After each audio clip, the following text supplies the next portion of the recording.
over the last 15 years or so, we've our return on investment has averaged about $4.10 per pig.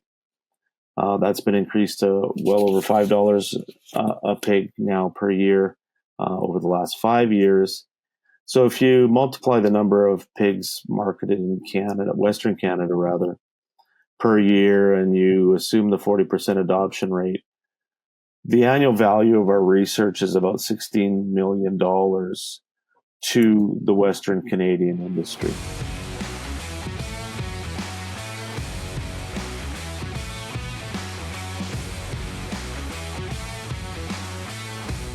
Well, welcome everybody to the Swine in Canada podcast. I am Dan Columbus and I will be your host for today's episode. And with me today, I have Dr. Murray Pettitt, who is the CEO of the Prairie Swine Centre in Saskatoon. Welcome to the show, Murray. Thanks, Dan. Great to be here, and thank you for having me on the podcast. Yeah, since you're my boss, I'll try to treat you well during this. Me too. You've been around the swine industry for a while now, but just in case people aren't aware of who you are or haven't met you yet, I'll just give you the opportunity to introduce yourself and let us know a little bit about your journey that's brought you here. So I'm originally from Manitoba, and my training was in animal reproduction. So I did my master's at the University of Manitoba, and then I worked for a few years in a human infertility clinic, then went out to U of Guelph to do my PhD in preservation of boar sperm, and then did a postdoc at the vet college in Guelph on swine embryo transfer. Then in late 99, came back to Saskatoon and started a position at the Swine Centre, which eventually became the research scientist of contract research. Did that for almost 10 years, moved on to the University of Saskatchewan in the Animal and Poultry Science Department, doing bull and boar semen research there for about 10 years. And now I've been back at the Swine Centre as CEO for about 6. Yeah, so like you just said before we started this, you never get to leave. Apparently, multiple people have tried to leave, and multiple people have ended up back at Prairie Swine. We keep recycling. Yeah, I don't know if that's a good thing or a bad thing, but I guess we'll find out. So I think today, our focus is going to be on research and kind of where the Prairie Swine Centre fits in that, but also as a whole throughout the industry. So maybe I think we'll start with, what is the Prairie Swine Centre? What's its history? How does it fit in? Because I think even though it's been around for 30 plus years now, there's still, people that aren't aware of what it is that we do. Prairie Swine Centre originated as the University of Saskatchewan's sow research unit, and my understanding that was built around 1980 or so. In 1991, Prairie Swine Centre was created as a not-for-profit organization and assumed the responsibility for running the facility. And since we're a nonprofit, we have our own staff within the organization. We are not U of S staff. So we have our own scientists, Dan being one of them, that are embedded with the company, as well as other staff and technicians. So the advantage of that change at the time was it allowed the Swine Centre to access funds that they wouldn't normally be able to as part of the university community. And so money was able to be accessed to allow for a large expansion of the grow finish unit. The talks with the industry at the time showed that there was a definite need for research in grow finish area of swine production, and that was a deficiency we had in Canada. So that was built, scientists were hired, and the research began. The research is very much, historically has been very much near market research, sort of focusing in on practical outcomes and practical solutions for practical problems. That's changed a bit over the years, but basically the Swine Centre is focused on 3 key areas of research, that being engineering, which is the environment both inside the barn and outside the barn, including manure management, nutrition, which Dan leads our nutrition program, and then ethology, which is swine behavior and welfare. And we focused on these three areas, trying to do some things very well as opposed to trying to do everything and maybe not doing them so well. The thing that sets us apart, I think, from many other organizations and universities is that we have a knowledge transfer program. And this was built into the company 33 years ago now. And it's really our extension arm. And our KT program is responsible for getting the research that the scientists produce out to the industry in formats that the industry prefers to consume them. So newsletters, fact sheets, short videos. We're at various trade shows, presenting at conferences. And all of these publications for the last 33 years can be found on our website at prairieswinecentre.com. And so because we are always out there with our extension group and the scientists letting folks know about the latest research, it's allowed us to create very good linkages with the industry throughout Canada now at this point. And kind of keeps our ear to the ground in terms of what the challenges are out there, and quite often turns into an idea for a new research project. Yeah, so I think that leads kind of to the next question that I'm going to ask, that maybe speak a little bit to like how the development of research at the center may be a little bit different than what you would see at a normal in a normal academic setting, given that we straddle that academic and industry fence, so to speak. Yeah, I mean, in many ways it is similar. The scientists are adjunct professors at the U of S to the appropriate colleges and departments, and they will go out and write a grant application and compete for grants just like any faculty would at a university. Then they'll get the grant, find some grad students, get them to do the work, and then the student defends a thesis and the publications are written up. I think what's different is, and it's especially changed in the last 10 to 15 years, is that we often perform research with an industry partner in the project. And that partnership can range from anything to a financial contribution to the study, an in-kind contribution to the study, supplying us with specialized equipment or product that we need to do the study, and or even doing work within their own production barns. We've done many studies together with various production barns and production systems, working with their own barns, within their own barns. So our students and our scientists may be there, or perhaps we're working simply with, animal records for the last 2 years or something like that. We have a 300 sow farrow to finish facility, which is a fairly significant research farm size. But when we need to collect thousands and thousands of records, it's often easier to go to our industry collaborators and use theirs. Yeah. So I think we can move a little bit more broad maybe, and talk about the research world as a whole, maybe in Canada, Western Canada specifically. I think we focus a lot on that, but we do go nationwide as well. So maybe talk about the importance of the research, and then we can also get like, where does prairie swine fit in that, that big discussion? Yeah, I mean, over the last several decades, of course, there's been a lot of swine research done at various universities throughout Canada and the Swine Centre. And when I look backwards, I've been working in the swine industry since about the mid-90s. So when I look backwards at the way the industry has changed, be that, now everything has changed from natural mating to the use of artificial insemination. The way we feed the pigs and what we feed the pigs is different. It's more... We're doing a much better job of much more closely providing the pigs with the level and type of nutrition that they need for the various stages of life, and even the rate of growth, and of course a lot of that's due to the genetic progress that has been made over the years.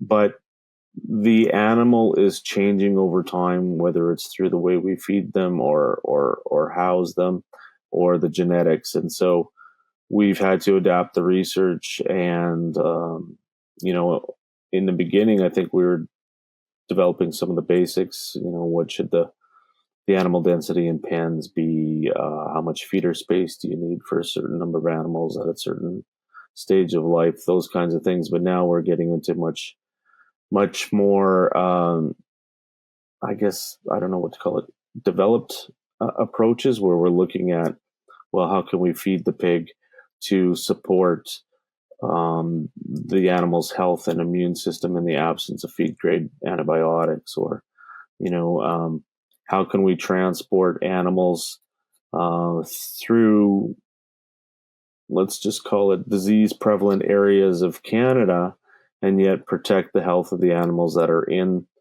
that trailer or truck, because those animals are high value genetics moving to a new home.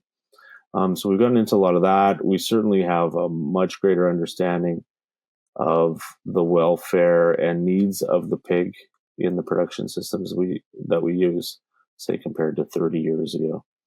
And I think the Swine Centre has really been involved in the mix of that, in the sense that during our time, we've focused on some of those basics. Certainly the stocking density in pens, that's in the code of practice. A lot of that work originated here at the Swine Centre. So back in the day, so I think my view is we've brought a level of practicality to the research such that industry can adopt it, and improve the sustainability of the operation, whether it's financial sustainability or environmental sustainability. Yeah. So, you mentioned the KT program. So I'm wondering, when you look over the 10, 20, 30 years that Prairie Swine has been doing this, do you think that has played a key role, or it has been successful in maybe increasing the uptake of the results that have been coming out of the center, and even like from other research institutions? I think so. I like to think so anyways. We get a lot of good feedback when we're talking to folks out in the industry one-on-one about the work, and they're also not shy about telling us when we should be focusing on something else, because there might be some value there too. So I think so. I mean, we did an audit adoption study a few years ago now, and based on that study and survey, we found out that probably we could say our penetration or adoption rate of our work is at about 40%, which is actually a fairly decent number, I think. And if you take a look at that, the other thing we do with our projects is we try and calculate, whenever we can, the return on investment of that project to the producer who would adopt that research. So over the last 15 years or so, we've our return on investment has averaged about $4.10 per pig. That's been increased to well over $5 a pig now per year over the last 5 years. So if you multiply the number of pigs marketed in Canada, Western Canada rather, per year, and you assume the 40% adoption rate, the annual value of our research is about $16 million to the Western Canadian industry. And I think our KT program has been the key factor for our success. By putting us in front of industry all the time, we are always in touch with what's going on with the industry. We get to know the people out in the industry, and I like to think that they feel comfortable coming to us and talking to us about challenges or frustrations, or just looking at us as a place where they might be able to find some of the answers they're looking for. And in collaboration over many, many projects with various folks in the industry, I really do believe that is the key to our success. And our KT program differentiates us from most universities, in that most universities in Canada now have pretty much stopped doing any kind of extension work unless the faculty are kind of doing a one-on-one on their own. Yeah, I think there's some uptake of, getting their own message out there, but definitely doesn't seem to be as much of a institutional focus, right? That'll be more of an individual. Yeah, we're very deliberate about doing it. And so, when someone like Dan finishes a study and the student defends their thesis and they write up the publication for publication in, say, an animal science journal or something, nutrition journal, there's still more work to be done because our KT program is going to be looking for a fact sheet or a short article for the newsletter or the annual report on that study too. So it also means more work for the scientists, but I think we all believe that it's time well spent so that we can get what we do off the shelf and into the hands of the people who can make use of it. So when you talk about the adoption project and measuring, like how much do they have, or are they putting this into their facility or whatever? Like, I'm assuming that not all aspects or not all research results are going to be questioned in that, right? And maybe in some cases the producer may not be aware that they are actually implementing results, right? Because it comes from some other source. So how do you think the messaging needs to change? Do you think that, maybe, I don't know if you agree with me, that producers might not be aware that they are implementing some of the work that we're doing. So it makes it a little bit harder to say, oh yeah, there's a benefit there. Well, maybe you're right. Producers may not be aware that a particular piece of information came from the swine center because perhaps it's their nutritionist who are bringing forward some ideas on how to change a feed formulations that may have originated from the center. So they may not, they may be unaware that where the research was done. I think it's time for us to relook at the audit adoption study because it's about 5-6 years old now. So there'll be new information to be had. But the other thing we're starting to really try and focus on is we can measure and count how many times we put something out there into the industry or into publication or whatever. So we know how many times we gave out the message, but then the question becomes how many times was it received and then acted upon? And that's a little harder to measure, but we're starting to look at that because I think that's going to help us, help the industry. You talked about it a little bit, but I think we can ask the question specifically, what is maybe the biggest change that you've seen in research, and maybe not just at Prairie Swine, but research in general? And then I'm also going to ask about what do you think is the change in knowledge transfer, or maybe what we need to do with that to maybe improve the uptake and distribution? Well, I think if I look at, say, nutrition research, I think it's become a lot more sophisticated in the last 30 years, right? We are now determining the digestibility of, we have determined the digestibility of the basic feedstuffs, and now we're doing that for any new a novel ingredient we might be able to come by from as a result of the feed processing industry. We're now looking at how the animals physiologically use those nutrients and what is or isn't critical in that use to maximize production and maximize animal health and growth. So that's what I see in nutrition. In terms of engineering, I think over the last 30 years, I've seen a lot of different kinds of housing systems tweaked and redesigned. Everything from sow housing where the rooms have been kept cold, yet there's a small area for the piglets in the farrowing rooms to stay warm. And even now we're looking at, can you reduce the set point temperature of the rooms at the various stages in production, and can you still have decent production values? And you kind of let the pig dictate the temperature of the room rather than the person. So those are the kinds of things. In terms of KT, I should just say animal ethology and welfare. So when we were formed about in 1991, previous scientist, Dr. Harold Gonyu, was the first ethology scientist at the Swine Centre, and he was, at the time, as far as I'm been made aware, the only person in Canada doing that type of research. Well, today we have our ethology program here at the Swine Centre. We have a national chair in swine welfare located at the University of Saskatchewan, who we collaborate with a lot. So just the knowledge surrounding animal welfare and behavior and the number of people working in that area has exploded since 30 years ago. In terms of KT, so if I go back to 25 years or so, I've been associated with the Swine Centre. What I've seen is that the delivery method of the information changes over time, and it seems to follow the technology.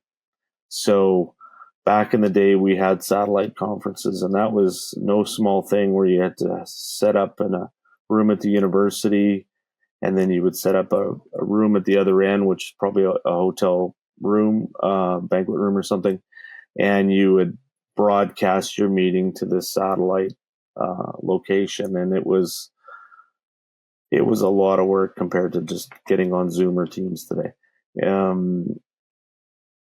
But I think the basics have stayed the same. It's about meeting people one-on-one, talking to them about their challenges and offering what research results we have, in the hopes that perhaps some of that may benefit them. So again, it's just